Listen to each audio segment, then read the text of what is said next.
just get the pleasure of introducing very quickly Gwen Sullivan, the president of the Portland Teachers Union, Portland Classroom Teachers. Thank you.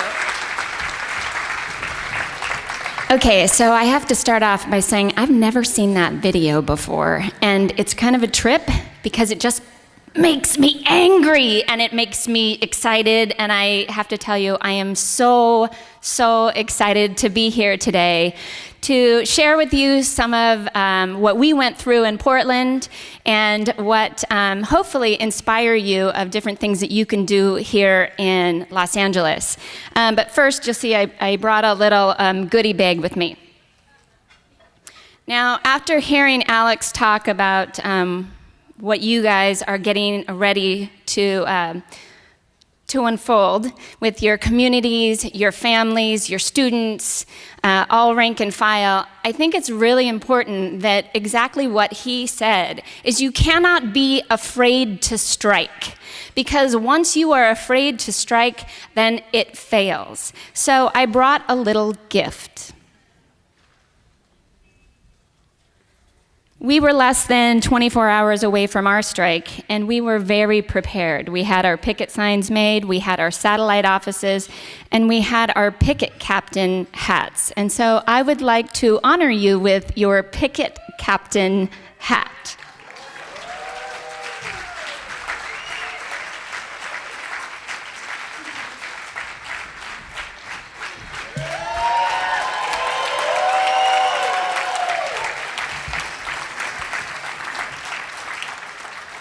So I have to tell you, everybody wants one of the picket captain hats, so it's a big deal.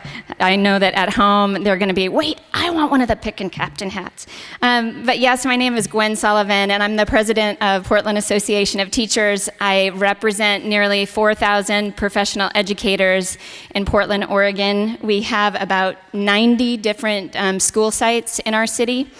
And I'm also a mom in Portland. I have 2 kids that are in the school system, the neighborhood schools in Portland Public, and I am from there. That's my neighborhood. I grew up in Portland, and I think all of those things actually make a big difference when you're talking to the media, to other parents, to the community, is that this is my community.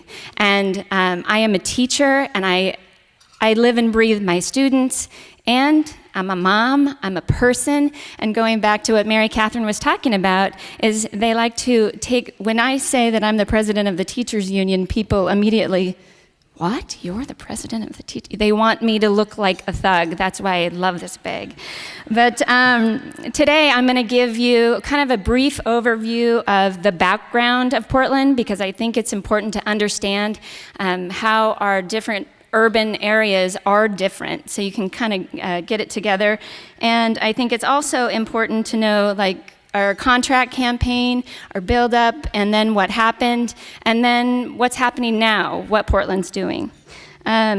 So 3 years ago, I ran for president, and I ran for president under the charge of making things better, in the sense of making sure that our rank and file members had voice in the decisions that were happening at the union office. And that was so important to me, because for years it was roll over the contract, hope for a cost of living. And in the meantime, it's like the school system just slipped away from us, and all of the things that we love to do would just go away. And so it was really important that we had rank and file voice in the decision-making, in the decisions at the union office. So what we started doing is we started talking about what do we believe on behalf of our kids. And those were conversations that we started having right away 3 years ago in the schools, and we started getting feedback. And as we were doing that, I will say, all of a sudden we hear about this launch that Chicago puts out it was, I think, in February of 2012, it's this report, The Schools Our Students Deserve. And it was pretty amazing to see this 46-page document of The Schools Our Students Deserve at the same time that we had just launched this What Do We Believe on Behalf of Our Kids. And so it was a really powerful way, I would say, to look at public education in the way that we could actually fight for something, not always against something. So originally, when we had asked our members what we believe on behalf of our kids, this was actually a response to years, decades it seems, of No Child Left Behind, of Race to the Top, of competition grants, and all of those reform, so-called reform items that were being pushed into our classroom. So it was a response. What do we believe on behalf of our kids? And so, I was talking to my son who just turned 14, and when we talked about Race to the Top, he said, "Mom, Race to the Top is a lot like the Hunger Games." And I said, "What do you mean?" And he said, "Well, it's that there are winners and losers, and the winners and losers are children." And I thought, you are absolutely right. And so, my 14-year-old comes up with this analogy, where Hunger Games is kids killing kids. And it's a very interesting way that he got that connection. So kind of moving on, the other thing about competition grants is they begin to, I would say, prostitute our profession, that we are so desperate for money. And we go after this money when we know that the only way we can get the money are things that we know are not good for our profession and they're not good for our kids. But we jump through these hoops, and it really puts us in a place that we don't want to be. And so for our rank and file, it was really, really important that we had a common vision for our schools, that we had something to fight for. So with that, we wanted to make sure that we brought that vision not only to our teachers, that we worked together, but to our community. We wanted to make sure to get the community voice as well. So as we started the process, we hadn't known about Chicago Schools Our Students Deserve, but once we learned about it and what Chicago did, we actually it made it much easier for us because it provided a framework to bring our What Do We Believe on Behalf of Our Kids into the schools our students deserve. So we started off the 2012-13 school year, and we established this committee, the schools Portland Students Deserve, and we wanted to make sure that it was representative of Portland. Now, background again, Portland, of the people who send their kids, or of the people who have kids in public school, 86% of the population sends their kids to public school. Now that's unheard of in a lot of urban areas, but they do, and you think, oh, that's great. Except we still have the have schools and the have-not schools. We still have the black and brown schools and the all-white schools. We have, in some cases, the good part is we do have some neighborhood schools that are the great melting pot of a community in our schools, and that's what we're trying to get more of in Portland. But knowing this, when we started the schools Portland Students Deserve, we made sure it was representative of different parts of the city, that it was different grade levels, that it was different subject areas. And when I say professional educators, I don't just mean teachers. I mean librarians, I mean counselors, I mean school psychologists, speech paths, librarians. And so when we got together this group, it was all of these different people from around the city, but even more important to us is we wanted to make sure there was diversity, racial diversity in our rank and file that put together the schools Portland Students Deserve. So as we started to put that together, I will tell you, we also were dealing with the fact that our contract was expiring in June 2013. And so at the same time, we had launched 2012-13, the Schools Our Students Deserve Committee. We also started a listening campaign. And in that listening campaign, we brought in our reps from our buildings, and we trained them how to be a listener. And it was very simple. There were 3 simple questions. What brings you joy in your profession? What sucks away your energy? And how can PAT help? That was it. And with those simple questions, the feedback that we got, I'm sure it'll be no surprise to you, over 95% of the people who've responded, what brings them joy? Students, right? I mean, it was things like watching the light bulb go on when, in a classroom when you're working with a kid. It was, connecting a student to a real life experience. It was things like honestly getting to know students and their families. And this was no surprise, I guess, because that's why we got into teaching in the first place, right? But then, on the other hand, what sucks away your energy? It's all of these sort of reforms that are being pushed on people. So we hear so much about what's happening in education and what's stripping the joy out of our work. It was things like teaching to the test. It was overcrowded classrooms, too many mandates. You get one after the other, and there's not enough time to do the work that you know that you should do and want to do because you're being forced to do things that you know are not in the best interest of kids. So, thank you. After we did this listening campaign, it was very evident, workload, academic freedom. There were so many things that were common in that we decided to put out our bargaining survey. And with that, we, of course, used the listening campaign to get more information. And in November and December, we prepared our proposal.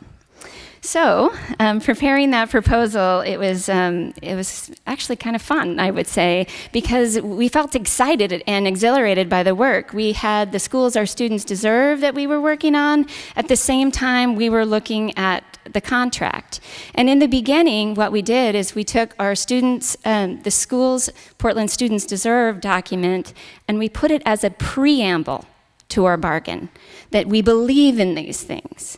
But then I will have to give kudos to our bargaining chair, Bill Wilson. He was on the Schools or Portland Students Deserve committee as well. He was the chair of our bargaining team. And being able to blend contract language in our contracts, such as academic freedom, we put in a whole new instruction article, things that were important to us. There were things about there's the instruction article. There are things about curriculum for the whole child. And we actually, because of the things that Portland was doing, it still just makes me, the closing of our schools in only certain areas in Portland. So we had a contract proposal about closing schools and that they needed to notify not only the teachers, but the community members that would be affected by school closures at a minimum of 6 months. And we said that because then we would have time to organize against them. So that was really important to us, and we put that into contract language. So those are just a few of the examples of kind of melding the two things together. So then I will tell you our district was talking about that they wanted to have collaborative bargaining and interest-based bargaining. So it was just their sort of PR scam. So what ended up happening is in April, we officially opened bargaining.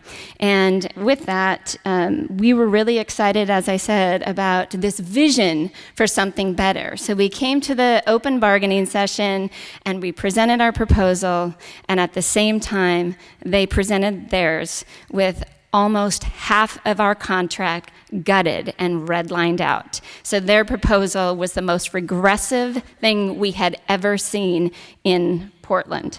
So the war was on. starting in May is when we really had, so in April we did our exchange, in May we had our open bargaining sessions.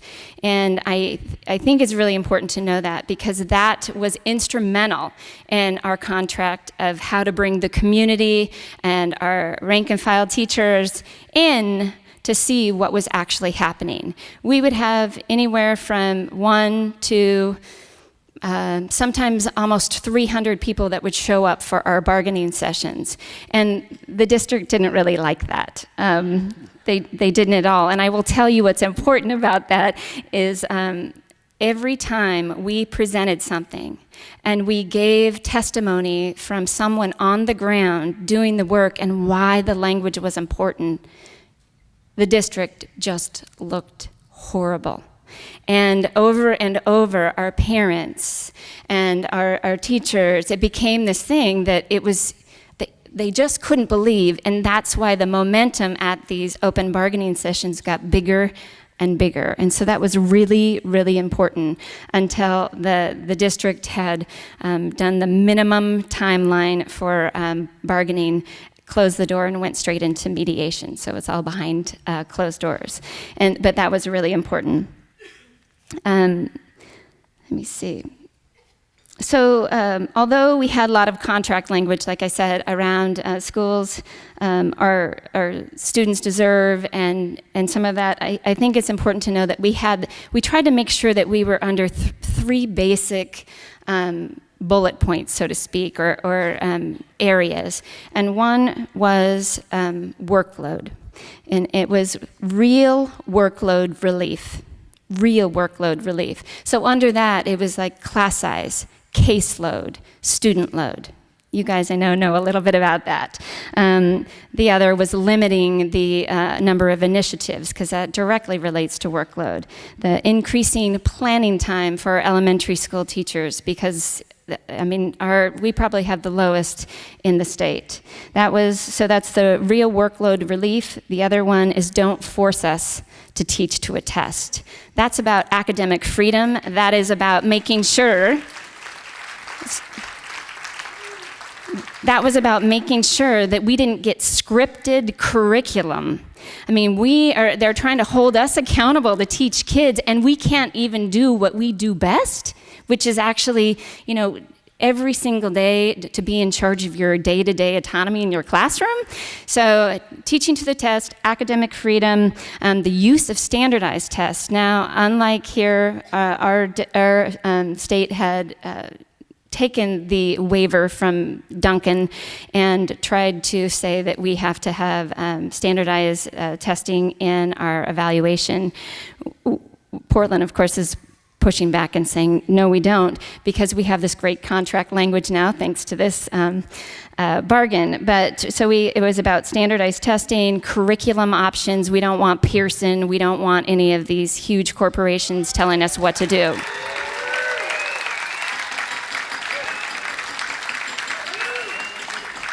And then the third one was holding our educators economically harmless. Now, that, of course, is salary. But when the cost of living goes up, so should your salary, right? And so, it was about salary, sure, but it was about insurance. They were trying to cap our insurance. They were just horrible things. And then there's just so many takeaways and things that we actually needed. Early retirement, they call it early retirement. We call it the Medicare gap. That if you allow somebody to retire after they put in 30-something years, and maybe they aren't Medicare age, that they should be able to get the Medicare gap. Right? It's honoring a profession. And this was a big deal. So this is about holding our members economically harmless. So, how much time do I have? Am I going too long? I'll speed it up. Okay. I'll just say that, so when did we know that the war was kind of going on is in the summer, I will say that they had, number one, they had hired this union-busting law firm. They gave them $1 million retainer just for the bargain. So that was one thing.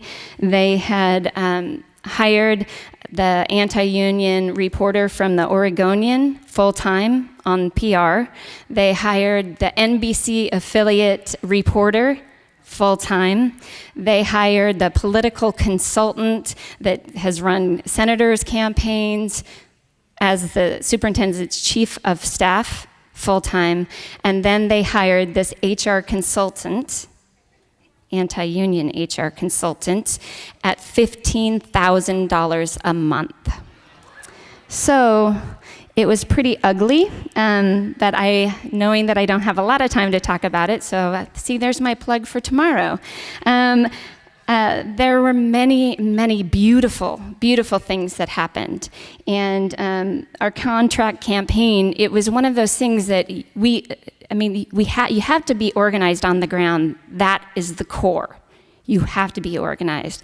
But once you have that, then the creativity started to unfold. And it was our parents and our students and the community that they were doing things without us.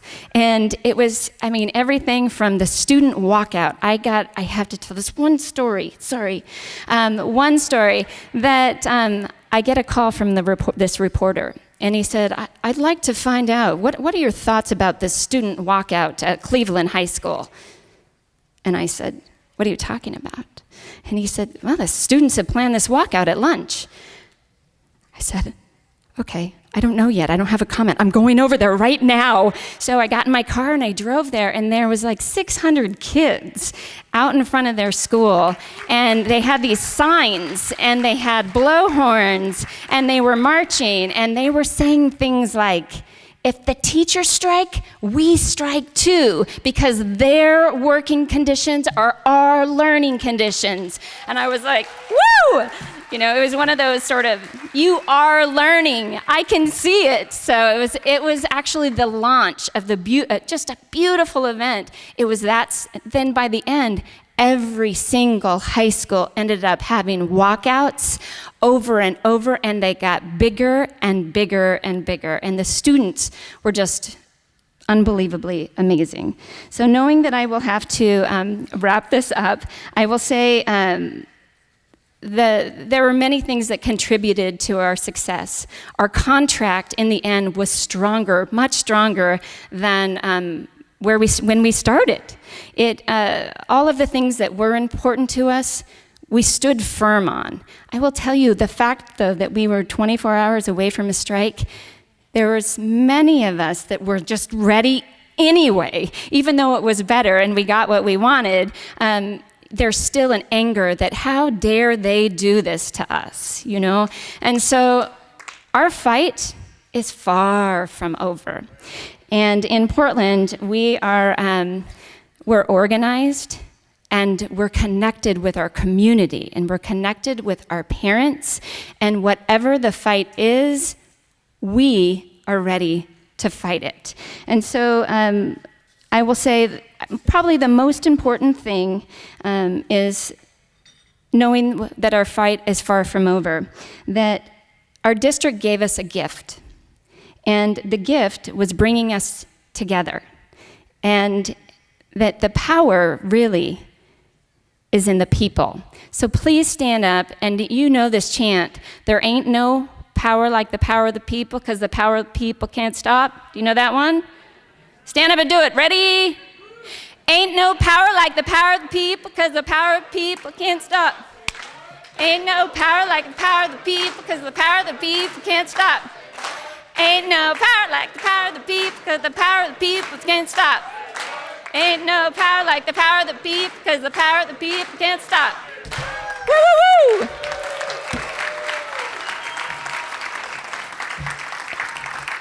Thank you so much for having me. I do hope to see many of you tomorrow to kind of go over everything that happened. And it is true, the power is right here, as long as the power is spread through your community. Thank you so much.